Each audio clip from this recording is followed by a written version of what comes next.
Sa ating araw-araw na pakikibaka sa buhay, ang kalusugan po natin ang number one nating puhunan. E paano naman kaya kung magkaroon tayo ng malubhang karamdaman katulad ng sakit sa bato at kinakailangan ng magdialysis? Dati-rati, wala ng pag-asa ang usapan kapag ganito na ang lagay ni Juan de la Cruz. Magastos, malaking pasanin ng buong pamilya.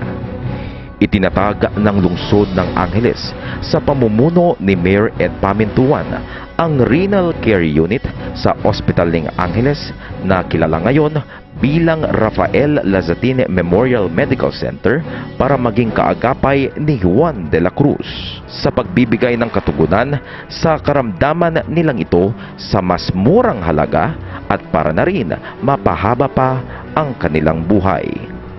Isang paalala din po na iwasan na ang pag-abuso sa ating mga bato tulad ng sobrang pag-inom ng alak at pagkonsumo ng maalat at matatabang pagkain para dialysis ay maiwasan.